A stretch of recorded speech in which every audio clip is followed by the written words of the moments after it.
Hi folks, I'm Matt and welcome to My Expanded Universe, a show where I go through the entire EU in chronological order as best I know how.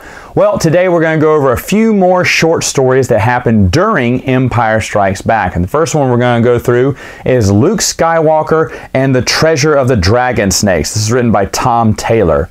Basically, it's one of those old Star Wars adventures comic books I've talked about before. And this one has Luke Skywalker training on Dagobah, and of course, he encounters a dragon snake. Ooh.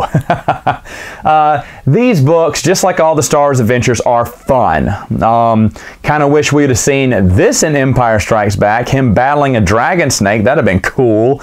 But of course, they didn't have the budget or didn't think about that back then.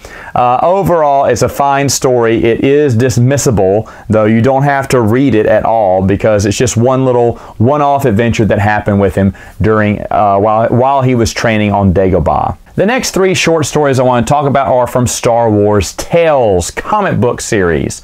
The first one is Moment of Doubt, written by Laverne Kandersky.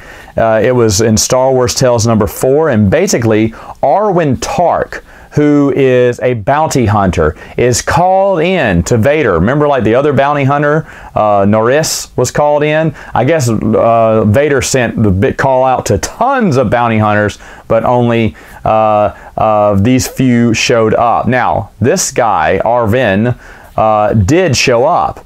And when he saw Vader, he tries to kill him.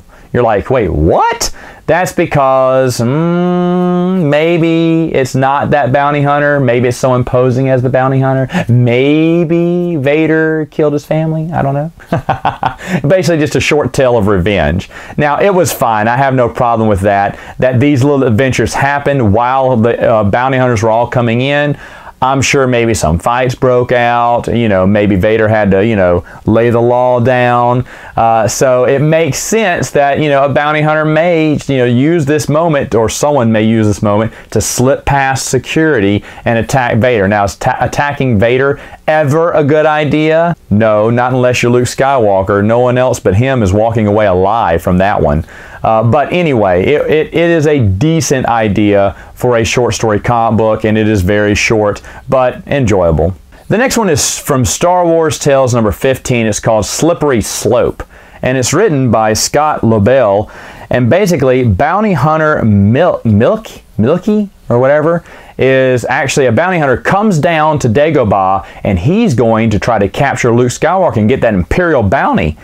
Geez, the frag, what all was going on Dagobah that we missed out on? Dragon snakes attacking him, bounty hunters coming in, going after him.